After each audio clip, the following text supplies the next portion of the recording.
നടി പാർവതി തിരുവോത്തിനെതിരെ നടി മാല പാർവതി. ഹേമ കമ്മിറ്റിയിൽ സർക്കാർ എന്ത് ചെയ്തുവെന്ന പാർവതി തിരുവോത്തിന്റെ ചോദ്യത്തിനാണ് ഇപ്പോൾ മാല പാർവതിയുടേതായി മറുപടി വന്നിരിക്കുന്നത്. സർക്കാരിനെതിരെ ചോദ്യം ചോദിക്കുമ്പോൾ ഉത്തരവാദിത്തം കാണിക്കണം എന്നാണ് പാർവതി പറയുന്നത്. മറ്റൊരു സംസ്ഥാനത്തും ഇല്ലാത്ത കാര്യങ്ങൾ സിനിമാ മേഖലയിൽ കേരള സർക്കാർ ചെയ്തിട്ടുണ്ട് എന്നും മാല പാർവതി പറയുന്നു. കൂടുതൽ വിവരങ്ങളുമായി അഭിലാഷ് ചേരുകയാണ് ന്യൂസ് ഡെസ്കിൽ നിന്ന്. അഭിലാഷ്, നേരത്തെ പാർവതി തിരുവോത്ത് സർക്കാരിനെതിരെ ഇൻസ്റ്റാഗ്രാമിൽ ഒരു സ്റ്റോറി ഇട്ടിരുന്നു. അതിൽ പറഞ്ഞിരുന്നത് 5 വർഷമല്ലേ ആയിട്ടുള്ളൂ, തിരക്കില്ലല്ലോ എന്ന രീതിയിലുള്ള ഒരു പരിഹാസമായിരുന്നു. അതിന് എന്താണിപ്പോൾ മാല പാർവതി മറുപടി നൽകിയിരിക്കുന്നത്?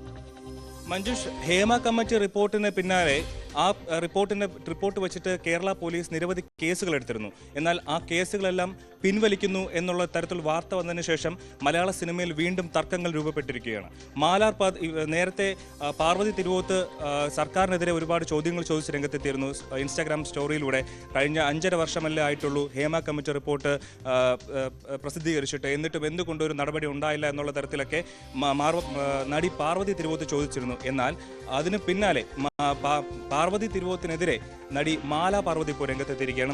മാല പാർവതി പറയുന്നത്, നമ്മുടെ സർക്കാരിനെതിരെ ഇങ്ങനത്തെ ചോദ്യങ്ങൾ ചോദിക്കുമ്പോൾ അതിൽ കുറച്ചുകൂടെ ഉത്തരവാദിത്തം കാണിക്കണമെന്നാണ്. കാരണം മറ്റൊരു സംസ്ഥാന സർക്കാരും ചെയ്യാത്ത കാര്യങ്ങളാണ് മലയാള സിനിമയ്ക്ക് വേണ്ടിയിട്ട് കേരള സർക്കാർ ചെയ്തതെന്നുള്ള തരത്തിലാണ് മാല പാർവതിയുടെ പ്രതികരണം. എന്തെങ്കിലും തരത്തിൽ ഒരു മൊഴി എന്തെങ്കിലും കൊടുത്തതിന് ശേഷം അല്ലെങ്കിൽ സോഷ്യൽ മീഡിയയിൽ പ്രതികരിച്ചതിന് ശേഷം പിന്നെ അതിൽ നിന്ന് വിട്ടുപോവുകയും പിന്നാലെ അതിൽ ഒരു മൊഴിയോ കേസോ പരാതികളോ ഇല്ലാതെ സംസ്ഥാന സർക്കാർ കേസെടുത്ത് മുന്നോട്ട് പോകണമെന്ന് പറയുന്ന ആവശ്യത്തിന് എന്ത് ന്യായീകരണമാണുള്ളതെന്നുള്ള തരത്തിലാണ് മാല പാർവതി നടി പാർവതി തിരുവോത്തിനോട് ചോദിക്കുന്നത്. ഇത്തരത്തിൽ താൻ നേരത്തെ ഈ ഹേമ കമ്മിറ്റിയുമായി ബന്ധപ്പെട്ട് മൊഴികൾ കൊടുക്കുകയും ആ മൊഴി വന്നതിന് ശേഷം പല തരത്തിലും തൻ്റെ സുഹൃത്തുക്കളടക്കം മാല പാർവതിയോട് തന്നോട് വലിയ രീതിയിൽ വിമർശനം ഉന്നയിച്ചു. തന്നോട് വളരെയധികം ഏറ്റവും അടുത്ത സുഹൃത്തുക്കൾ വരെ തന്നെ ശകാരിച്ചു. എന്തിനാണ് പലരുടെയും പേര് ഇതിലേക്ക് വലിച്ചഴിച്ചെന്നുള്ള തരത്തിൽ ശകാരിക്കുകയൊക്കെ ചെയ്തിട്ട് ആ ഒരു സാഹചര്യത്തിലാണ് തനിക്ക് സുപ്രീം കോടതിയുടെ കേസിന് പോകേണ്ടി വന്നത്.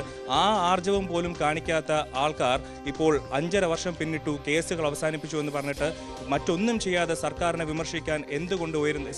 എന്തുകൊണ്ട് വിമർശിക്കുന്നു എന്നുള്ളൊരു ചോദ്യമാണ് മാല പാർവതി നടി പാർവതി തിരുവോത്തിനോട് ചോദിക്കുന്നത്.